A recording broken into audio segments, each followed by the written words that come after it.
susah banget. Yang pertama itu dengan keluarga.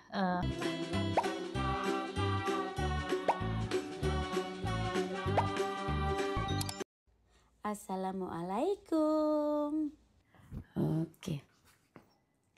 Halo semuanya, welcome back to Yanti Family Channel.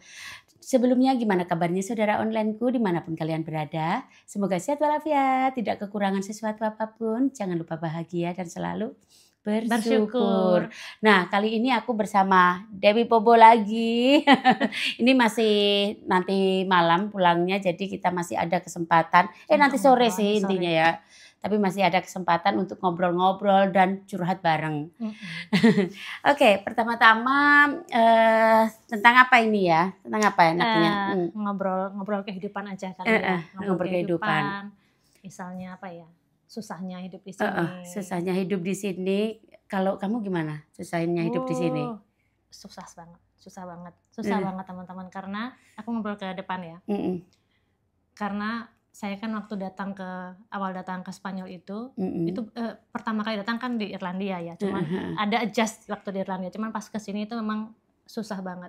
Yang pertama itu dengan keluarga suami. Orang mungkin melihatnya saya dengan aku sama keluarga suami akurnya iya. Tapi saya tuh butuh kayak sekitar hampir 2 tahun untuk adjust dengan keluarga suami. Gitu. Terkait sama bahasa. Sama bahasa. Karena aku orang Jogja. Saya orang Jogja yang tidak semua orang Jogja halus ya. Cuman alhamdulillah di keluarga bapak ibu tuh semuanya orangnya halus-halus. Kamu halus banget kalau ngomong, lebih kalem kayak gitu. Iya, termasuk saya nggak tahu saya halus apa enggak, cuman kalau keluarga dari bapak ibu tuh emang orangnya semuanya halus-halus. Datanglah saya ke sini. Dan di sini itu orangnya dibilang kasar enggak, teman-teman. Cuman memang tidak, nada suaranya agak tinggi gitu. Suaranya tinggi dan saya itu dari kecil tidak terbiasa mendengarkan suara dengan nada tinggi. Jadi memang bagus Mbak Yanti, bagus kalau dari kecil tuh agak keras. Jadi setelah besar anak-anak tidak kaget. Itu terjadi di aku, terjadi banget. Dan kayak yang shock, dibilang depresi enggak, tapi saya sempat yang kayak adjustnya itu 2 tahun. Semuanya kalau teman-teman lihat di video kan keluarga kan sering tampil di video kan, itu kan semuanya ramah betul. Tapi di awal-awal itu mendengar mereka bicara itu saya takut, teman-teman. Takut walaupun nggak ngobrol sama saya ya. Kalau orang-orang Spanyol itu kan kalau ngobrol satu meja 10 orang itu kan ngobrol semua kan. Jadi kita kan kalau di Indonesia 10 orang di meja yang ngobrol satu, yang lain dengerin. Ya kalau kan? Sini bareng gitu kayak ngobrolnya bareng. Dan saya di press, teman-teman, kayak ditembakin bum gitu loh rasanya. Nggak ngerti. Pertama saya basic bahasa Spanyolnya, cuman aku dulu pernah kursus bahasa Spanyol waktu zaman kuliah, cuman basic banget. Belum ngerti semua. Sudah itu mereka bicaranya teriak-teriak dan bentak-bentak. Itu kayak yang di hati itu kayak yang deg-degan, keringat dingin keluar, you know. Padahal mereka itu nggak marah. Setelah 2 tahun itu saya baru bisa benar-benar bisa menerima kalau mereka itu nggak marah. Tapi di 2 tahun itu benar-benar berat banget karena selalu ngerasa mereka tuh marah. Meskipun nggak ngobrolnya nggak sama saya, itu saya merasa kenapa mereka nggak bisa tenang, kenapa gitu loh, teman-teman. Tahu nggak sih? Orang mungkin lihatnya biasa, tapi kok teman-teman merasakan itu, saya nggak tahu Mbak Yanti gimana. Tapi kalau saya merasakan itu karena dari basicnya saya nggak pernah dengar orang teriak-teriak. Sampai di sini kayak ketemu sama orang Batak atau mungkin orang Indonesia Timur. Itu kan saya aja di Indonesia ketemu sama orang Batak itu agak deg-degan karena bahasanya kan bahasanya itu keras gitu, apalagi di sini, dan saya hidup sama mereka. Itu yang pertama. Terus yang kedua yang bikin susah itu karena pas di Indonesia semua ada yang ngurusin, ya kan? Kita tinggal nyuruh, nunggu orang, Mbak tolong ini, atau nyuruh staff tolong ini apa sih. Sampai di sini semuanya dilakuin sendiri. Itu berat banget di aku, itu berat banget kayak yang bener nggak sih hidupku, kayak yang kalau kita ngelihat kayak yang sukses itu naik ke atas, kayak tiba-tiba yang down gitu loh, teman-teman. Merasa kayak gitu, yang udah di atas tiba-tiba aku harus down gitu.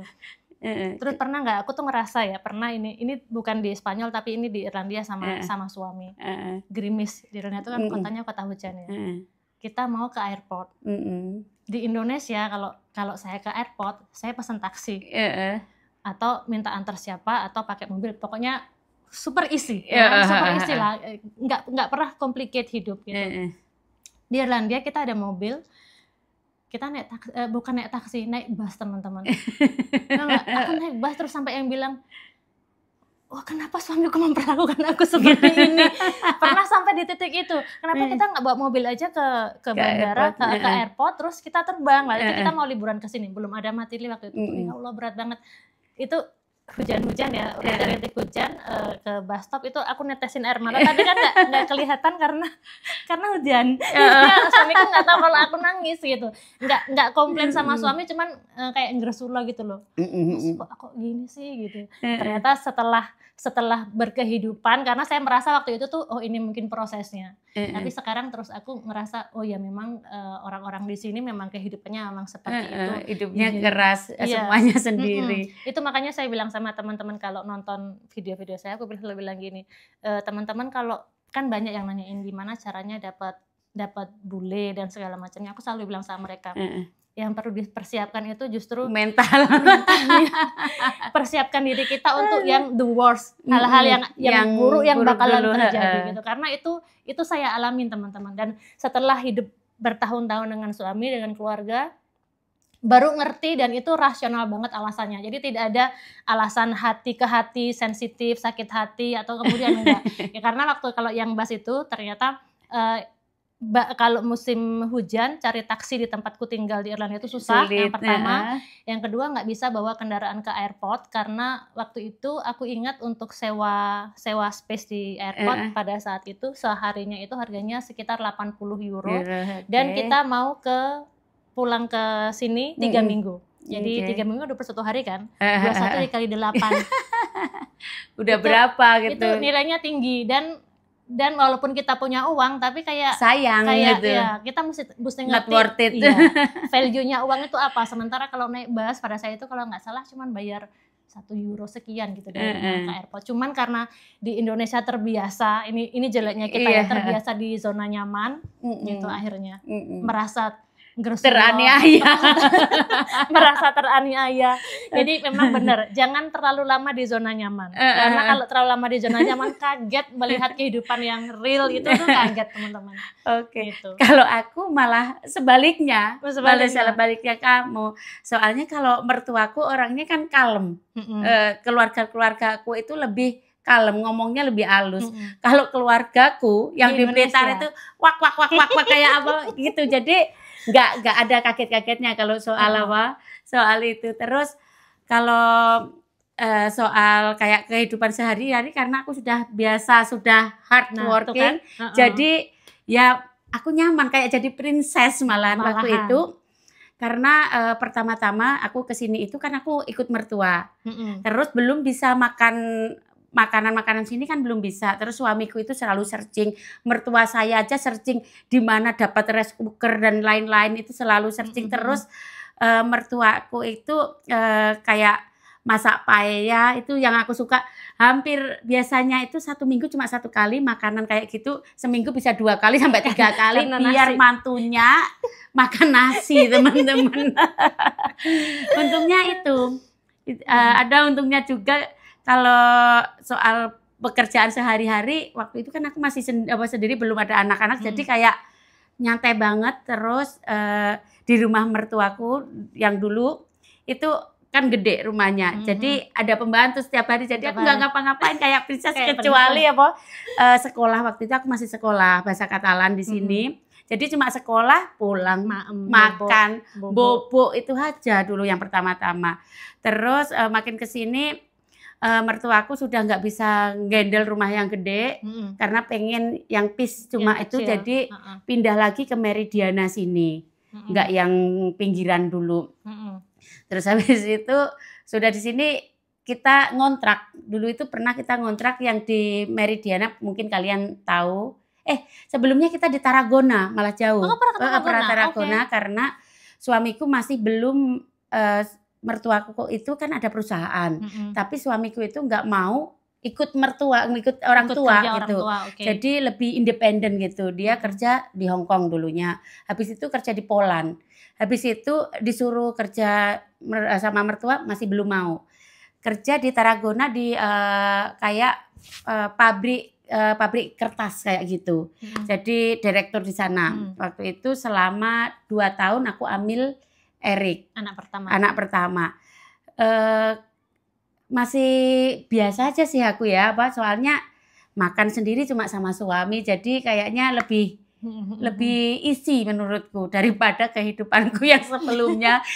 Kan ikut majikan kan dulu, malam-malam masih suruh mijet majikan, belum boleh tidur kayak gitu. Jadi aku merasa aku nikah sama suamiku itu malah jadi princess. Jadi ya?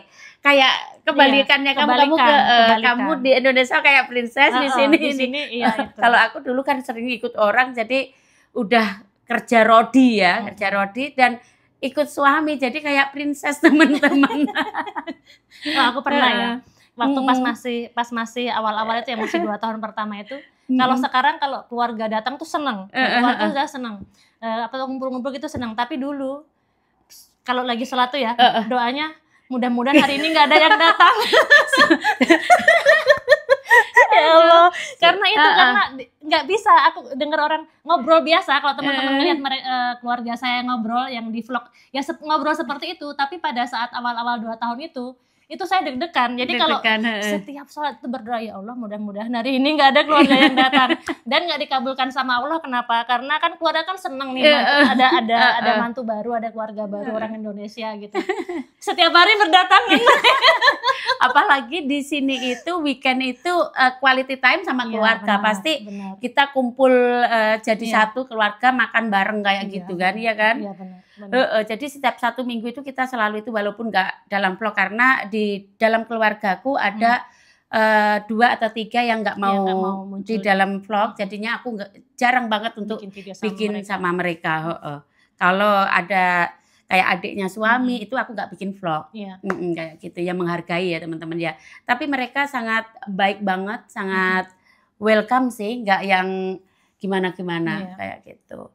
Aku ingat banget waktu pas pertama itu susah banget di awal-awal makan itu ya, mertua papa almarhum itu yang setiap hari masakin tuh. Dulu kita ada asisten dari Romania, datangnya kan siang, cuman kan kalau malam kan dia nggak datang. Itu mertua laki-lakiku, karena aku suka nasi kan, dia taunya orang Indonesia kan pasti makan nasi.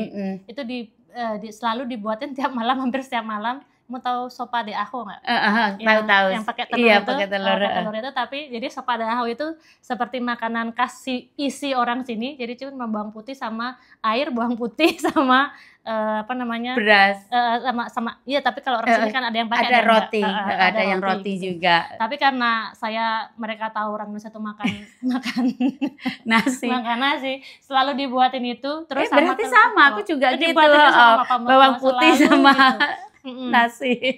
Terus mama mertuaku, hamon itu kan makanan khas ini kan, yang bebong tuh loh, bebong kering itu.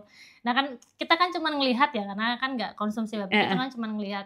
Saking mertuaku tuh pingin aku tuh bisa menikmati gimana rasanya si hamon bebong ini, akhirnya dibeliin sesina yang dari daging sapi. Sampai sekarang saya suka, padahal itu kalau dibandingin harganya ya antara si hamon sama sesina, harganya bisa 4-5 kali lipat. Tapi karena pada saat itu mertua pengen biar anaknya dia rasanya gitu, mantuku biar ngerti gimana rasanya, kurang lebih dibelikan yang itu. Cuman ya itu 2 tahun pertama itu berat. Untuk saya berat, apalagi saya kan ninggalin kerjaan ya teman-teman, ninggalin usaha di Indonesia, itu berat. Yang dari zona nyaman senyaman-nyamannya pada saat itu, terus harus adaptasi, nggak ada kerjaan di sini, ada usaha tapi kan jarak jauh, nggak bisa yang capek gitu. Capek langsung nelpon, Mbak bisa datang ke rumah pijit, gitu. Tolong ini gitu, nggak bisa. Jadi benar-benar kayak yang mulai dari awal lagi. Beda dengan Mbak Yanti. Kalau aku dari bener-bener aku mulai yang capek itu, aku udah ada Alek, udah mulai capek. Kegiatan sehari, tapi namanya punya anak ya, kita kayak kadang-kadang kurang tidur, apalagi di sini itu semuanya itu ngurus sendiri sayang. Iya. Semuanya ngurus sendiri. Kalau itu sebelum punya YouTube teman-teman ya, sebelum punya YouTube, karena aku itu punya YouTube masih 5 tahun. Sedangkan Alek itu sudah umur 7 tahun. Kamu punya YouTube berapa tahun sayang? Kalau aku mulai ngevlog mungkin 4 tahun yang lalu kali 4 ya. tahun. 4 Berarti tahun yang duluan lalu aku mungkin. ya? Kalau nge-YouTube-nya iya, kayaknya ya, lupa saya teman-teman. Kurang lebih ya 4 tahun yang lalu. Kayaknya ya duluan dirimu. Jadi waktu itu kan Erik masih kecil umur 3 tahun, terus Alek masih bayi, apa-apa kan sendiri. Terus juga jauh dari mertua. Jadi lumayan berat juga. Terus suami waktu itu masih kerja sama orang juga. Jadi lumayan ini. Terus habis itu karena mertuaku sudah pensiun, mau nggak mau suamiku harus nanganin perusahaan keluarga. Jadi sampai sekarang suamiku itu nanganin perusahaan keluarga, jadi lebih nyantai. Jadi kadang-kadang cuma kerja di rumah, paling ke luar negeri atau itu paling seminggu cuma 2 kali kayak gitu. Jadi yang nggak kayak dulu setiap jam 8 pagi berangkat, jam 5 sore pulang kayak gitu, enggak. Sekarang lebih fleksibel, semaunya dia kayak gitu. Kalau dulu kan sama 2 anak, bayangin sama 2 anak yang masih kecil-kecil, jadi kadang-kadang. Tapi untungnya ya suami orang sini itu support banget ya. Oh iya. Maksudku kayak cucian kan otomatis banyak, dia yang nyuci, dia yang ini, yang penting anak-anak diem. Apalagi aku dulu belum ada yang part time, masih semuanya sendiri. Semuanya lakukan sendiri. Aku mulai ada yang part time itu karena aku ber-YouTube.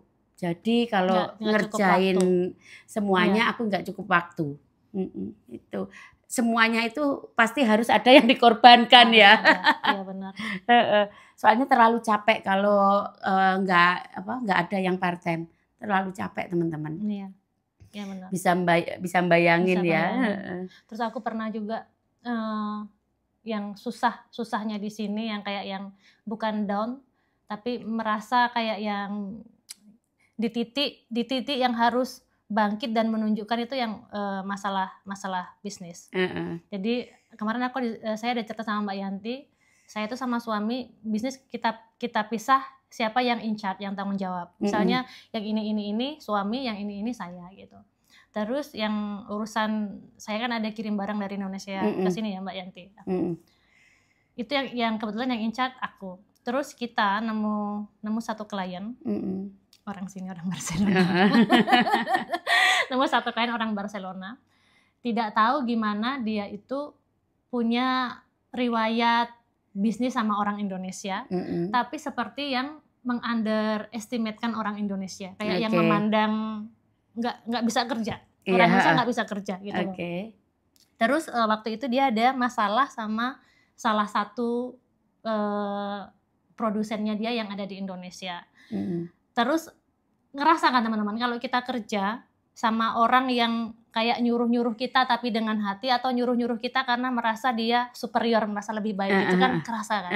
Nah itu saya merasa yang nggak pernah bekerja merasa kayak mungkin dianggap direndahkan, hampir seperti direndahkan menurut saya, karena mungkin dia merasa apa bisa dia ngerjain ini, kayak yang di underestimate kan gitu loh.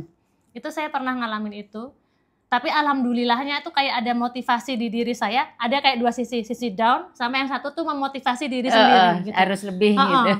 Kayak memotivasi diri sendiri, kayak ngerasa jangan anggap remeh aku gitu loh. Kayak ada rasa yang sombongnya di diri gitu loh. Nah, akhirnya karena selalu setiap email, setiap telepon itu dia nggak pernah yang bilang terima kasih, nggak pernah yang bilang please, nggak pernah yang bilang maaf. Itu nggak pernah. Jadi kalau nyuruh tuh gitu. Langsung to the point gitu aja. Orang Spanyol emang gitu, cuman kan selalu yang biasanya kan selalu bilang thank you, pasti ada thank you, please, sorry, itu selalu kita klien-klien saya tuh seperti yang sekarang seperti itu. Cuman yang ada satu yang kebetulan bukan orang Barcelona tapi base perusahaannya di sini, tapi dari salah satu kota di Spanyol, itu sempat bikin yang kayak yang nanti nggak sih yang bikin kayak ada setiap orang kan pasti kayak punya sisi masa aku diginiin gitu loh, kayak merasa nggak terima, dan itu terjadi hampir 1 tahun sama dia, nggak nyampe tapi berbulan-bulan. Terus sampai pada di titik dia harus ngelihat barang-barang yang aku jual itu ke Indonesia. Terus di Indonesia sudah tak siapin semuanya, jadi kayak yang easy, tamu.